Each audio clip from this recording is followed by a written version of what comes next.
9월 20일 수요일 새벽기도회를 시작하겠습니다. 사도신경을 고백하시고 찬송가 543장을 부르신 후에 하나님의 말씀을 함께 나누겠습니다. 오늘 하나님께서 저희에게 주신 말씀은 히브리서 10장 26절부터 39절까지의 말씀입니다. 우리가 진리를 아는 지식을 받은 후 짐짓 죄를 범한 즉 다시 속지 않은 죄사가 없고 오직 무서운 마음으로 심판을 기다리는 것과 대적하는 자를 태울 맹렬한 불만 있으리라. 모세의 법을 폐한 자도 두세 증인으로 말미암아 불쌍히 여김을 받지 못하고 죽었거든. 하물며 하나님의 아들을 짓밟고 자기를 거룩하게 한 언약의 피를 부정한 것으로 여기고 은혜의 성령을 욕되게 하는 자가 당연히 받을 형벌은 얼마나 더 무겁겠느냐. 너희는 생각하라. 원수 갚는 것이 내게 있으니 내가 갚으리라 하시고 또다시 주께서 그 백성을 심판하리라 말씀하신 것을 우리가 아노니 살아계신 하나님의 손에 빠져 들어가는 것이 무서울진저 전날에 너희가 빛을 받은 후에 고난의 큰 싸움을 견디어낸 것을 생각하라. 혹은 비방과 환난으로서 사람에게 구경거리가 되고 혹은 이런 형편에 있는 자들과 사귀는 자가 되었으니 너희가 갇힌 자를 동정하고 너희 소유를 빼앗기는 것도 기쁘게 당한 것은 더 낫고 영구한 소유가 있는 줄 알미라. 그러므로 너희 담대함을 버리지 말라.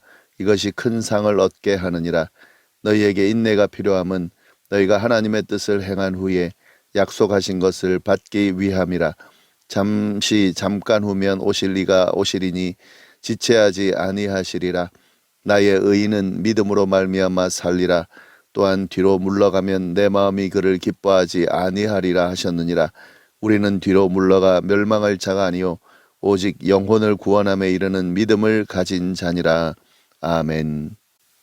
유대인이 그리스도인이 된 경우에 이방인 그리스도인들보다 훨씬 더 심한 핍박을 받았고 더 나아가 끊임없는 회유를 받아야 했습니다. 기존의 유대인들은 그를 부정한 자로 여기고 또 배신자로 여겼기 때문에 그들을 대하는 태도가 아주 적대적일 수밖에 없었습니다. 거기다가 그들이 가족이나 친척 등 같은 유대인 공동체로 인간관계들이 엮여 있었기 때문에 더 힘든 상황일 수밖에 없었습니다. 그들을 핍박하는 것도 있고 또 돌이키려고 하는 그 회유도 끊임없이 있었기 때문에 그렇습니다. 이런 상황이 계속되다 보니까 결국 신앙을 버리게 되는 경우 다시 유대교로 돌아가는 사람들이 생기게 된 거죠. 그들은 신앙이 아닌 기존의 인간관계를 또 예전의 그 모습을 선택하게 된 거죠. 그리고 그런 고난들을 감당하기가 쉽지 않았던 거죠. 이런 상황에서 히브리서 저자는 믿음을 이미 버린 배교자들에 대해서 강력하게 경고하고 또 이 믿음이 흔들리고 있는 사람들에게 그 믿음을 버리지 말라고 붙드는 그런 내용의 편지를 쓰고 있는 겁니다. 지금 이게 히브리서 편지의 내용인데요. 오늘 본문에도 그에 대한 내용이 나옵니다. 히브리서 저자는 매우 강력한 표현으로 진리를 알고도 떠나는 행위, 곧 배교에 대한 하나님의 형벌에 대해서 묘사를 합니다. 26절, 27절 말씀입니다. 우리가 진리를 아는 지식을 받은 후 짐짓 죄를 범한 즉 다시 속지 않은 제사가 없고 오직 무서운 마음으로 심판을 기다리는 것과 대적하는 자를 태울 맹렬한 불만 있으리라.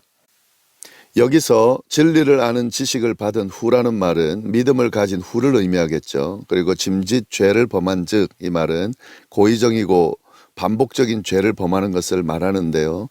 진리를 쓸모없는 것으로 생각하고 그 진리를 버린 이 배교하는 행위를 말하는 겁니다. 그래서 이 말씀은 믿음을 가진 후에 그 믿음을 버리고 배교하는 그 경우에는 더 이상 속지 않은 제사가 남아있지 않다라는 의미인 거죠. 그것은 오직 무서운 마음으로 심판을 기다리는 것만 남아있고 대적하는 사람을 삼켜버릴 맹렬한 불만 남아있는 그런 행위가 된다는 거죠. 그것만큼 이 배교한다는 것은 굉장히 무서운 그런 결과를 낳게 된다는 것을 이야기하고 있습니다. 이를 설명하기 위해서 모세 율법을 폐한 자가 죽음의 형벌을 받았다는 것도 묘사를 하고 있는데요. 28절 29절 말씀입니다. 모세의 법을 폐한 자도 두세 증인으로 말미암아 불쌍히 여김을 받지 못하고 죽었거든.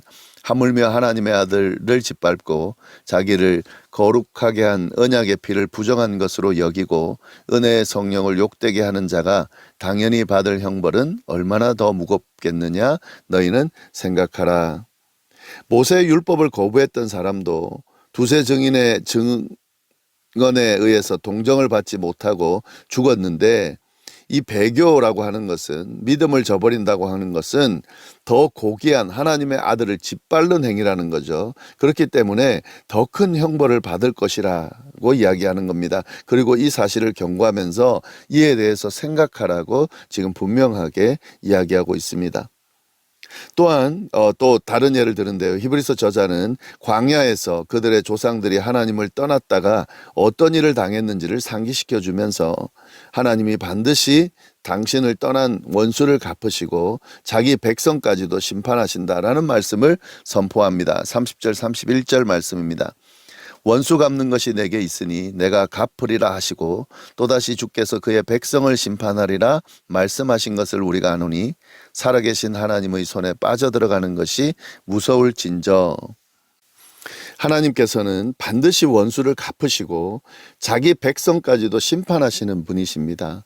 자기 백성을 심판한다는 것은 하나님을 떠나는, 하나님을 인정하지 않고 버리는 경우를 이야기하겠죠. 이에 대해서는 반드시 심판하신다는 거죠.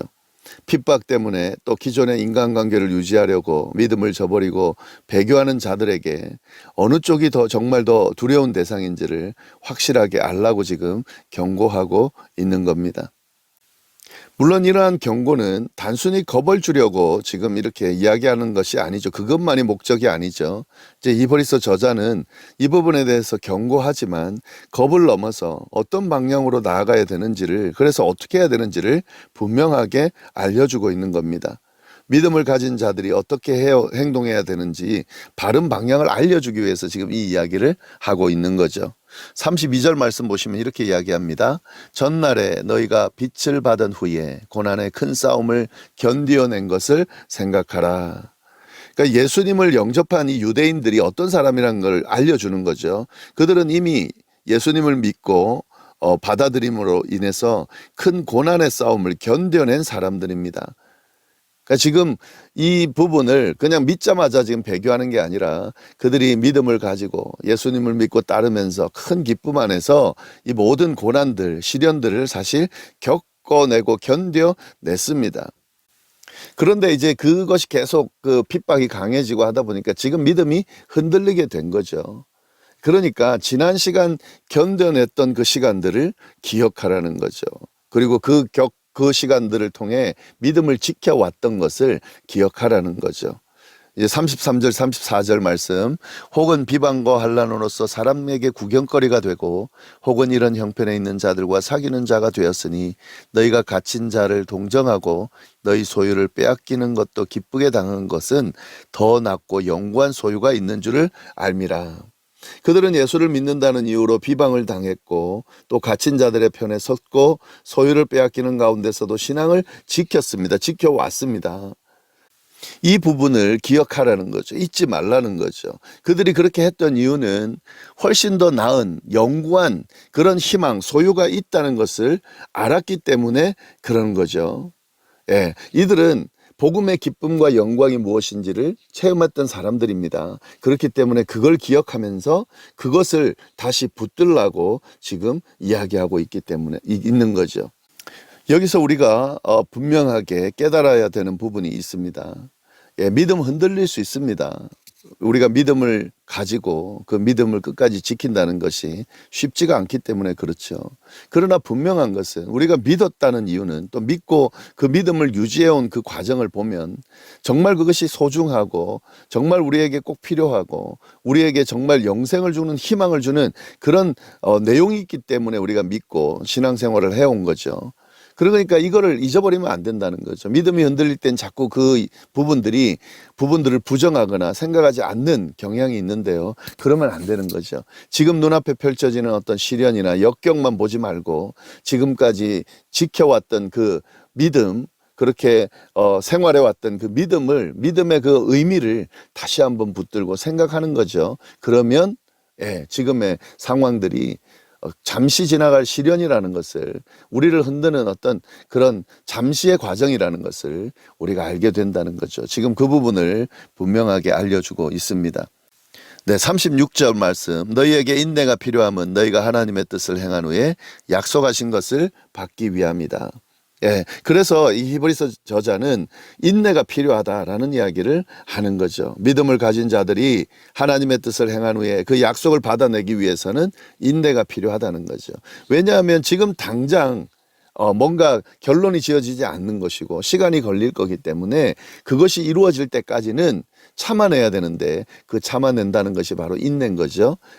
그 믿음을 끝까지 지키기 위해서는 인내가 필요하다라고 지금 이야기합니다. 그러면서 하박국 선지자의 말을 인용하는데 37절 38절 말씀입니다. 잠시 잠깐 오면 오시리가 오시리니 지체하지 아니하시리라. 나의 의인은 믿음으로 말미암아 살리라. 또한 뒤로 물러가면 내 마음이 그를 기뻐하지 아니하리라 하셨느니라. 이 말은 하박국 2장 3절 4절 말씀을 인용한 겁니다. 지체하지 않고 구세주께서, 예수님께서 다시 오신다는 거죠. 그러므로 인대로 그 믿음을 지키라는 거죠. 반드시 오시기 때문에요.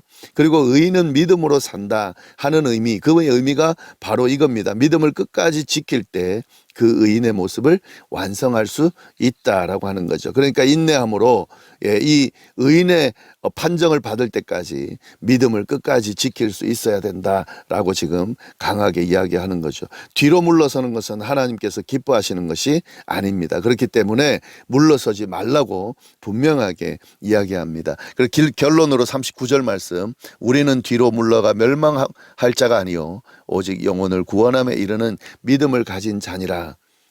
우리 믿는 자들의 정체성을 분명하게 이야기하고 있는 거죠. 믿는 자들은 뒤로 물러나는 자들이 아닙니다. 뒤로 물러나는 자들은 멸망에 이르는 사람들입니다. 그거는 우리의 모습이 아니라는 거죠. 우리 믿는 자들은 믿음을 가지고 앞으로 나아가는 자들입니다. 인내함으로 그 믿음을 지키고 결국 생명을 얻어내는 사람들이 우리 믿는 자들이다라는 사실을 분명하게 알려주면서 흔들리는 믿음을 붙들라고 지금 강조하고 있는 거죠. 사실 이 말씀은 히브리서를 읽는 그 사람들만 대상으로 한 것이 아니라 오늘 우리에게도 동일하게 이야기하는 거죠. 믿음을 지키기가 쉽지 않은, 믿음을 끝까지 붙들기가 쉽지 않은 그런 세상 삶을 살아가고 있습니다. 그러나 우리가 믿는 것이 진리입니다. 우리가 지금 믿고 믿어왔던 것이 정말 진리고 그것이 가장 현명하고 지혜롭고 우리를 살리는 길입니다. 그렇기 때문에 그 길을 끝까지 잘 지켜나가는 것이 필요합니다. 주님 앞에 설 때까지, 이 믿음이 완성될 때까지, 우리가 이 구원의 어떤 자리에 완벽하게 설 때까지 우리의 믿음을 인내함으로 지켜나가는 것이 우리 믿는 자들이 해야 될 모습이고 해야 될 일이고 또 보여야 될, 드러내야 될 모습이다 하는 사실을 꼭 기억할 수 있기를 바랍니다. 기도하겠습니다. 하나님 아버지 감사합니다. 귀한 말씀으로 또 우리를 교훈하여 주시고 우리의 믿음을 다시 붙들 수 있도록 인도하여 주셔서 감사합니다. 저희에게 믿음 주신 것 참 감사하고 이 믿음을 지금까지 지켜오게 하신 것 감사합니다. 하나님, 우리가 제대로 된 진리의 길을 찾고 그 길을 가고 있사오니 하나님 흔들리지 않게 하시고 이 길을 끝까지 갈 때까지 인내하면서 우리의 믿음을 지켜갈 수 있도록 인도하여 주옵소서. 오늘 하루도 이 믿음 안에서 승리하는 하루가 되기를 간절히 바라고 살아계신 예수님의 이름으로 기도드립니다. 아멘.